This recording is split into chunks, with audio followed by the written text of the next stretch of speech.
And Roy, the blogger at thehardtruths.com. Roy, you there? Yep, hello. Nice to see you. I'm here.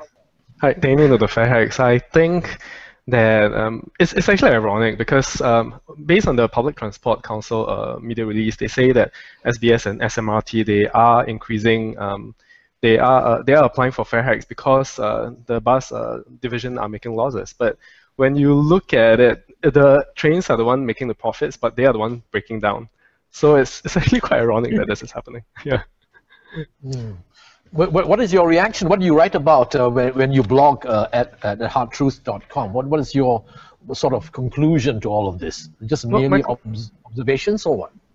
Well, my idea is that when we want to look at fare adjustments, what kind of factors should we look at? Right now, the fare hikes are looked at from a perspective of the profits or the losses made by the transport operators. But based on how fare hikes and fare adjustments are done in other countries, they also look at efficiencies, cost effectiveness. They also look at the cost of living and also factor in the subsidies that the government should give.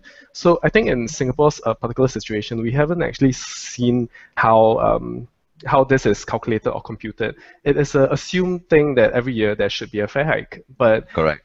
Yeah. So we need to know broadly what kind of calculations are we looking at, and on top of that, the cost of living in Singapore has increased, and people's wages have not increased as fast as the fare hikes have.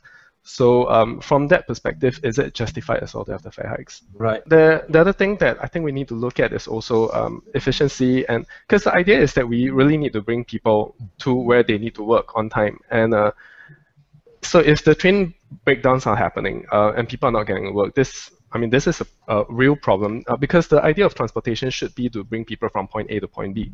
And if it doesn't serve that purpose, then are we making too much profits? Are the transport operators making too much profits such that we are not able to meet the kind of efficiency that we should? Plus, if you look at how much maintenance fees the transport operators in Singapore are spending per kilometer rail, it's actually very low compared to how much Hong Kong and New York are spending, for example. Right. If I might jump in, because right now, almost, so Vignesh corrected me just now, but almost on an annual basis, we have fare hikes. But do we hear fare hikes on a wage hike on an annual basis? So does the National Wage Council come out to say, oh, we're going to increase your wages by 4% every year? You know, exactly. So yeah, because right now, if there are no consumer increase in terms of wages, cost of living is increasing, but wages are not, then people are questioning, I'm not able to pay more out of my lesser purchasing power. The other things that I mentioned just now too is that we see losses in the bus operations, but we actually see profits in the train operations. So if because of the losses in the bus operations, we are increasing fares, should we then decrease fares because the trains are actually making profits? I think the third other thing I would like to mention is if you look at the comparing the GDP per capita with the amount of subsidies that government give around the world, you can actually see that countries with higher GDP, the governments actually pay out a higher subsidy, and they also collect a much lower fare Hold recovery. that thought, Roy. We're going to come back. We'll pick up where we left off. Well, I have to say that initially when I first heard about the concessions, I was happy. But the thing is, the caveat is you actually have to look at the calculations, because the Straits Times actually reported that 6 out of 10 people, they only spend between $60 to $110 on their transport. But adult concession is $120, which means that the concession isn't actually a concession, because the purpose of concession is to give discounts. So if you look at Germany, the amount of discounts they give is up to 60% for general adults. But in Singapore, we are actually paying 110%, for example, because we actually have to pay more than what we actually spend. But I think the discussion isn't whether to nationalize or to privatize. I think people are unhappy now because initially we decide to privatize instead of nationalize is there are inefficiencies due to just being a public operator, or we might rely too much on subsidies. But now the question is flipped over where we think that the system is too profit-making and too inefficient. So that's why the discussion is back to whether we should nationalize again. So if the regulator does its job to ensure that efficiencies are reduced, and perhaps to look at how much subsidies they need to fork out, I think the current system can still be maintained. That's what I took issue with, because the Public Transport Council, the media statement stated that because the bus operations are making losses, that's why they want to increase fares. But when you look at it logically, like I said, the train operators are making profits. Shouldn't they then subsidize the bus operations instead? Correct. I mean, I'm just saying about irregardless, because the idea of public transport is to subsidize commuters to ensure that they have a efficient and safe and comfortable journey. So when we look at if the train operators or the transport operators have a flaw, why are they paying a fine to the government? What about making sure that the money goes back? The fine does not go to the government. The fine goes to the Public Transport Fund, which is solely for needy commuters. So in the end, the commuters do benefit. Do you think that a lot of times commuters just don't get the fact that the money is not going to the government? Because I do get letters from Voices writers who ask, why fine the operators?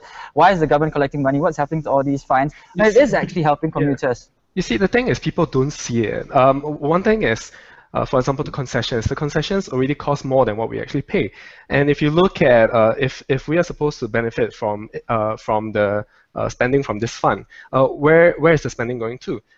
So if we don't manage to get on the train, or if the trains have a flaw, does the fare actually do we actually get free rides for the next few days? We don't. So it might be quite easy to say that we get this fund, and this fund is to subsidize commuters, but we don't see it. You know, we still pay the same fares. We do not get a discount at all. Okay, so Roy, are you going to blog about tolerance tomorrow at hardtruths.com? Well, okay, I think my wrap-up point is that, to pick up on something that was discussed just now, the reason why the infrastructure isn't catching up at this point was because a few years ago, when we allowed a higher population to enter Singapore, we did not plan for the infrastructure to catch up. So if that is the case and the infrastructure is not able to maintain the current population, then perhaps the government needs to look at postponing any fare increases during this interim period where we try to catch up with the infrastructure. Because you know the idea is that in Singapore there is only SMRT and SBS. They are a duopoly. So whether or not they decide to have fare increases or not, it's not anything that the commuters or Singaporeans can actually have control over, because we need transportation. So I'm just wary that Singaporeans cannot be taken for granted when we because the idea is that we want to have an optimal service. If the service is efficient, if the service allows us to have good value for money and it's cost effective, it brings us from point A to point B efficiently all the time, I think Singaporeans are by and large accepting. But the problem now is we know it's not. And if the infrastructure lapse is there, should we then look at postponing it? Postponing any fare increases until we are able to catch up infrastructurally with the population. For everyone on the team, 恭喜发财. See you next time. Good night. Good night. Good night. 恭喜发财. Thank you.